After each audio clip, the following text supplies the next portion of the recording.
Indian express 14 मार्च 2025 का editorial discussion आज हम करेंगे। सो टाइटल है Chandrayaan discovers water ice, India find success on the moon. Let's read it first.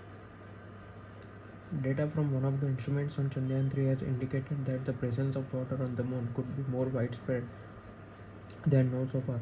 मतलब कि मून पर जो वाटर की प्रेजेंस हम जो जानते हैं उससे ज़्यादा हो सकती है, हम जो सोचते हैं उससे ज़्यादा हो सकती है. चंद्रयान 3 अभी हमने सेंड किया था 1.5 साल पहले, तो उसमें से जो फाइंडिंग है ये उस पर पूरा आर्टिकल है और वो एक्सप्लेन कर रहा है कि इंडिया कैसे आगे बढ़ रहा है स्पेस रिसर्च में. तो बेसिकली सेंट्रल पॉइंट ये है पूरे एडिटोरियल का. Research team at the Physical Research Laboratory in Ahmedabad, which analyzed the data from the CHEST instrument on board the Vikram lander, has come to the conclusion that there were strong possibilities of water ice sheets being present in area outside the polar regions as well. मतलब अभी तक क्या था कि polar regions में ही, मतलब north pole और south pole पर ही वाटर होने की प्रोबेबिलिटी थी, वाटर होने की पॉसिबिलिटीज़ थी.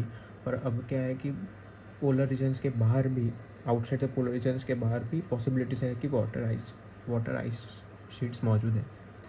As of now, water ice on the moon is known to be concentrated in the polar regions.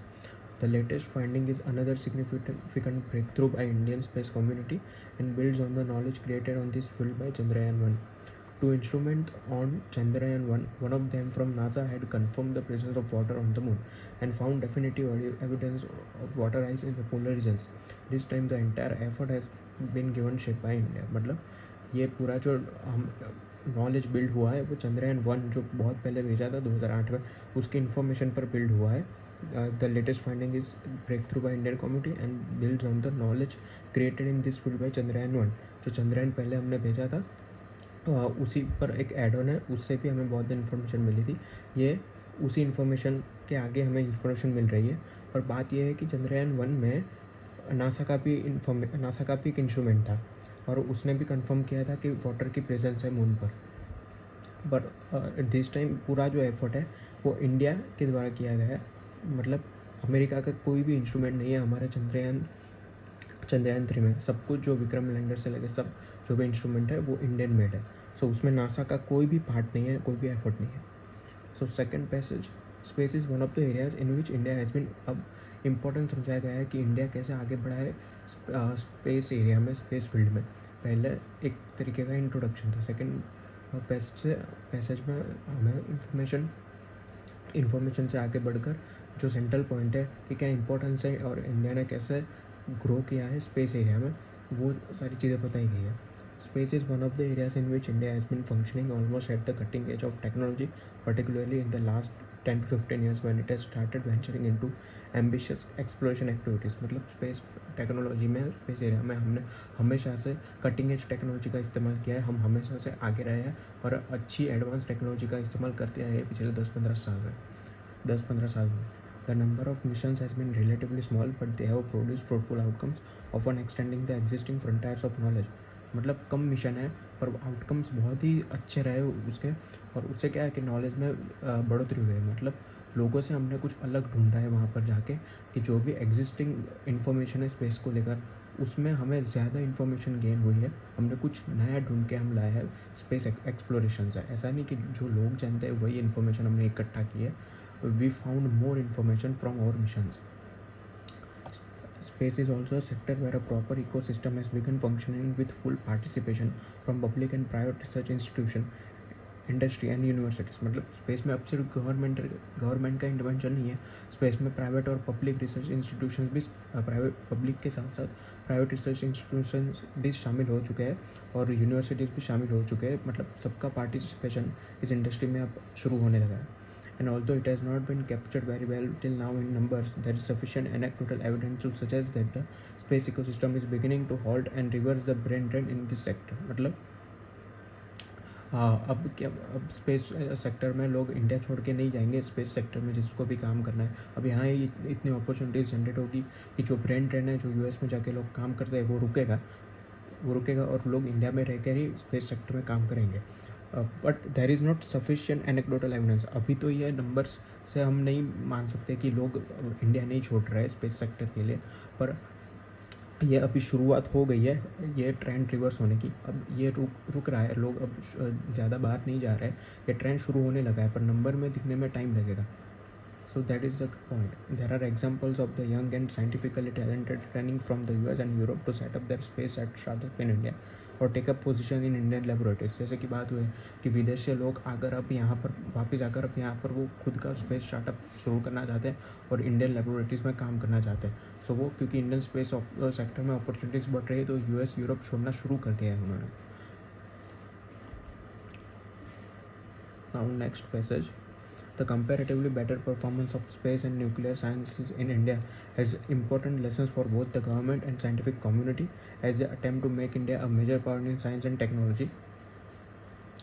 मतलब इंडिया में साइंस, स्पेस और न्यूक्लियर साइंस का परफॉर्मेंस बेटर है, तो वो दोनों के लिए एक लेसन है as they attempt to make India a major power in science and technology. This sectors have flourish due to the fair bit of institution autonomy.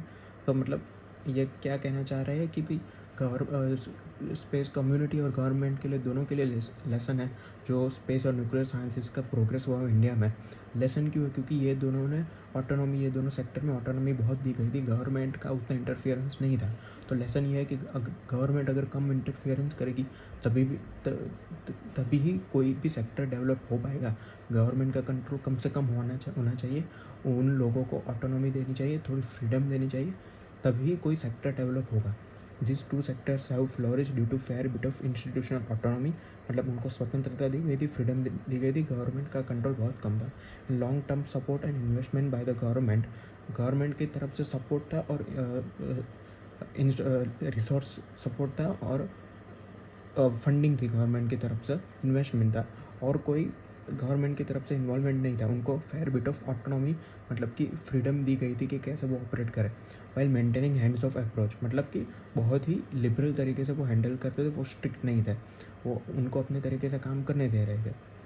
A strong push for indigenization and international collaboration with leading agencies has also paid rich dividends। मतलब ये क्या दिया गया है कि space sector ने progress कैसे किया, तो उसमें दो लेसन है कि एक गवर्नमेंट की ऑटोनॉमी कम थी और दूसरा क्या था कि इंडिजिनाइजेशन, मतलब कि प्राइवेट लोकल प्रोडक्ट्स को, लोकल इंडिविजुअल्स को आगे किया गया और इंटरनेशनल भी कोलैबोरेशंस किए गए with leading agency has also paid rich dividend. Indigenisation मतलब यहाँ की लोकल लोगों को इन्वेस्टमेंट करने के लिए प्रोत्साहन दिया गया स्पेस सेक्टर में, that is indigenisation. Local products, local technology का इस्तेमाल किया गया, प्लस इंटरनेशनल कोलैबोरेशन भी किया गया।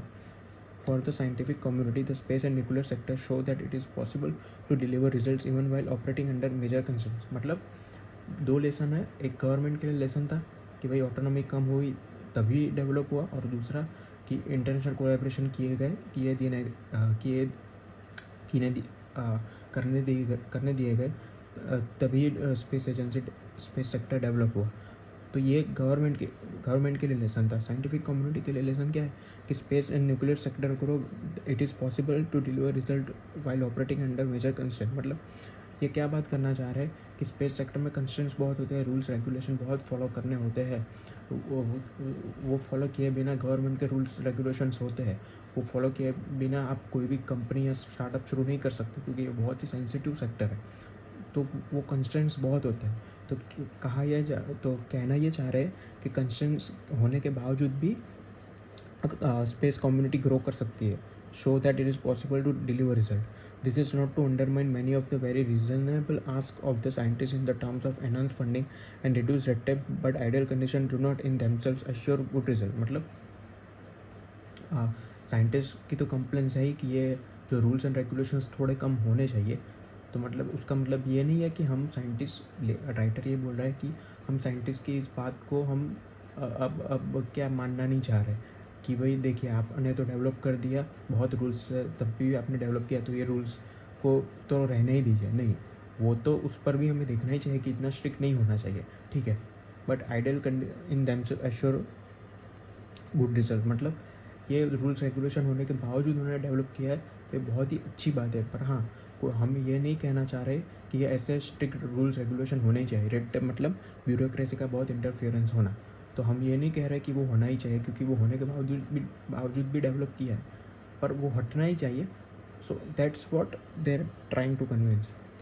This is particularly relevant in the case of defense research, which has received a more or less similar treatment to space and nuclear, but has struggled to deliver in many areas that are supposed to be its core competence. मतलब ये कह रहे हैं कि defence research में भी यही problem है, पर वो लोग डेवलप नहीं कर पाए, पर स्पेस ने डेवलप किया है. So that is credit to the scientist. ठीक है, क्योंकि क्योंकि डिफेंस रिसर्च के साथ भी यही केस है, फिर भी उन्होंने डेवलप नहीं कर पाए, और उतने ही स्ट्रिक्ट रूल्स एंड रेगुलेशंस पे सेक्टर में भी है, but they succeed to develop. So this is particularly relevant in the case of defence research which has received more और less similar treatment to space and nuclear. मतलब उसमें भी इतने ही स्ट्रिक्टनेस है, इतने ही रूल्स रेगुलेशन है, but has struggle to deliver. और प्लस उनको भी इतना ही in case of similar treatment, मतलब फंडिंग भी, इन्वेस्टमेंट भी उतने ही हुए डिफेंस रिसर्च में भी, पर वो डेवलप नहीं हो पाए जितना स्पेस और न्यूक्लियर साइंस डेवलप हो पाए. Struggle to deliver result in many areas that are suppose to be its core component. मतलब जिसमें उनको डेवलप होना चाहिए, जिसमें उनको प्रोग्रेस सक्सेस हासिल होनी चाहिए, डिफेंस रिसर्च को नहीं हो पाई.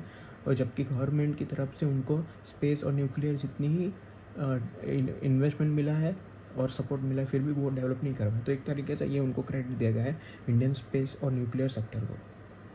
So that is the today's editorial. Hope you find it well and you understood everything. Thank you.